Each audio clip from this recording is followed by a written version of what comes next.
Hello and welcome, my lovely Aries. Aries, this is your love bonus reading for all those lovely views. This week, almost 700 and climbing. It was a good reading. It felt good, and I have attained some wishes and some success. If you haven't watched my dailies, specifically my Monday Mercury retrograde energy update, that was my best one. I'm pretty sure of it. It could be my favorite video I've ever posted on YouTube. It went so well. The cards said so much so fast. It was great. All right, my darlings. Aries, this is your love bonus reading. Remember I'm going to start it from today, November 7th, 2019. But these could be past, present, future energies and or lessons. This is also a general reading. Aries, sun, moon, house, and rising positions. But this is, cross-watchers welcome, but this is still a general reading and will not apply to all. Aries, what have you been up to, huh? What does my Aries need to know about love? Oh dear, oh dear, oh dear. Aries, you got some options. This is a choice between two, and either one will bring you happiness, but there is one that'll probably really bring your passions and you know, get your flower going. Shoot. All right, Aries, it could be an Aquarius in your energy. That is the Star card. You feel like maybe one of them ain't your wish come true. Otherwise, this is an Aquarius who's in your reverse.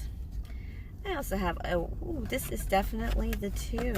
Don't get hooked up on these genders. All of these are women in this card, but that's not what the card means. This means you also have a water sign, perhaps a Queen of Cups in your energy. Yeah. A water sign. What is that? Scorpio, Scorpio, Cancer, Pisces. Perhaps in your energy might be doing a little better than this Aquarius. A choice between two. Now, Aries knows how to build their own empire, don't we, babies? So, let's be honest. We don't really need anybody being too bratty. But we also don't need to worry about them. It depends on what has putting those Aquariuses upside down. Choice between two. Look at that. Even she has the two flowers, the white flower. You know, that's the person that's gonna really just long-term, stable, you know, something an earth sign might like. And then there's there's this passionate pink flower to choose from. Either way, we have the world in our hands. This is in addition to the world that we carry, Aries. In addition to the world that we carry, just by being ourselves. And I think these two options kind of know about each other. Or they suspect it because, Aries, I have the Sun card here. This is just happiness and joy. Right now, Aries, you have two options, and you really haven't picked one. One hasn't maybe picked you. Maybe there's one you have your heart set on. One of them you might not even know is around you. Your wish come true could be right next to you, and there's something about it that you've kind of been like, I'm gonna be happy even if they're not coming forward, or I can't approach, or there's distance between us. But it's that energy of, I'm good. I'm doing it myself. You know, I have choices. I have options, right, Aries? But, you know, it ain't the end of the world. Because Aries always got shit to do. Oh, yeah. 10 of Pence. In a love reading, 10 of Pence is long term. Ooh, that was a flyer. That was a big flyer. Okay. Ooh. 10 of Pence is all about the wealth card. And let me tell you, that's coming in where you are with the 6 of Swords. You have this. You've invested in something. You're not going to run away from it. You're done running away from the 10 of Pence. 10 of Pence is that long-term, forever love, Aries. You guys are not thinking about, you know, the girl of tonight or the boy of tonight. You're thinking about the boy or girl in 20 years that you're going to have gray hair with and absolutely love each other for it. That's a really saucy feeling too. But this is something you may have secretly invested in. And it may be just investment in ourselves, because we're going to look for love. Love is going to happen for us where we are. This is not looking for love. This is being ourselves, climbing in our energy, doing well for ourselves, and then kind of maybe every now and then taking a look up for love. But for the most part, we're investing in ourselves to invest in our love future. Ooh. Yeah, this is that energy of, I'm not looking for love necessarily, but I'm investing in love in other ways when you're investing in yourself.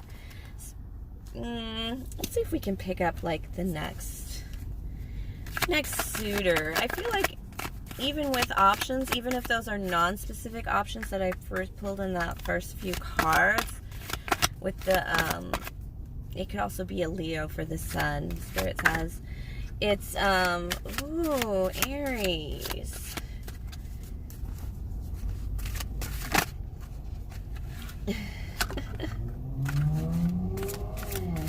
Wow, this is like big girl, big boy energy, not giving it away. This is like really like, we're feeling that Emperor energy, man. We might be ending a marriage. We might not be celebrating something, but we are open. This is the receptivity card.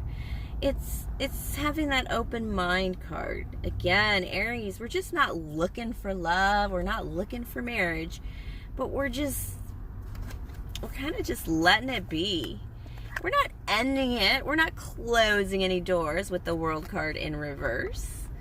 We're kind of leaving a couple doors open maybe for a possibility of something else. This can also be not ending something, and this is a big block for you to move forward in something else. So you may be dangerously not ending something that you should be. But at the same time, maybe you're not ending something that you shouldn't be ending. It can be actually either way, and you know which one it is. But whatever it is, you soften to it. You soften to the possibilities of it with this Four of Swords card, because Four of Swords is about putting down your swords and resting. But this is also a receptivity card in love. It means your heart and your mind is open to the possibilities. And that's probably why I couldn't pick up on a definitive message of this being your next lover as somebody coming back, or you not wanting somebody to come back, because you're not necessarily indecisive, Aries. It's just you guys are pretty split collectively on what you guys are going to want that to end up as in the final go of things. What you really want and what partner you want. I don't think anybody wants anybody too specific these days. We're just going to leave our hearts open to what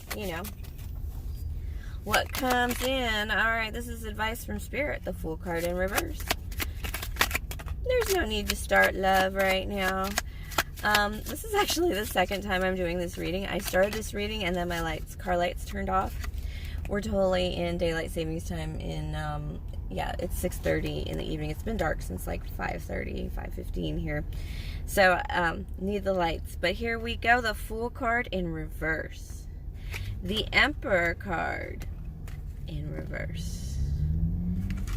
The Temperance card upright. And the Three of Cups in reverse. Alright, Aries.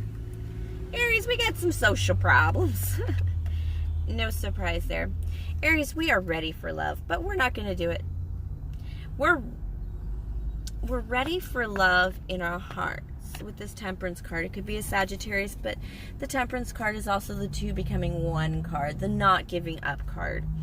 And you're not there's a lot of energy of like, you're not doing this, but you're doing this. Like, you're not jumping forward with the Fool card in reverse on anything, but you're not standing in your power and building a kingdom. Yet, you feel like the two can become one. Do you see the contradiction? And I have this Three of Cups in reverse. You're not celebrating anything anyway. The full moon in Taurus is going to be Tuesday, November 12th. I suggest, Aries, you put a little effort into that one on letting stuff go, because this is an inability to let go of things, too. That's a major theme here, even though it's half the theme, because one part is holding on and one part is letting go. And it just feels like you're kind of stuck in the middle. Don't be afraid to walk away if the offers are lousy, if the Sagittarius puts you in the reverse. This is advice from Spirit, and they're pretty sold on you're trying to walk the middle ground, Aries. And maybe not decide some things, and maybe just let things happen, or maybe let people come to you. It's not really going to work that way. I happen to know it would just drive me crazy as an Aries, so I assume you wouldn't be that much further off. So, loves, we got to listen to Spirit and not walk the middle ground. It's just making us miserable. Don't be afraid to open your heart to love. You know, Aries, what it feels like to be in love, even for a day or two. And just be receptive and see what comes in, man. I'm ready. I know I feel this too. I'm like ready for love, but it just doesn't seem like there's much around to love. And moreover, Aries, I'm feeling strong enough in my fire 8 energy that I don't want to like lower my standards or lower my light for anybody either. So even though that would expand the number of possible suitors, no, that's okay. But yeah, we're trying to walk a little middle ground here. We're just not trying to risk enough in love to win. But at the same time, we have these high standards. Like, I'm not doing cuffing season. I'm not playing no 3-month game for nobody. Right, Aries? Oh, geez. I feel this is really getting personal, but I bet we all feel it. All right, Aries, thank you for sharing your energy with me. Please like, subscribe, share, comment if you want to book a personal reading, or connect with me on an individual level. Please email me at qclovers1111@gmail.com, and hang in there, Aries, and get some balance in that energy, loves.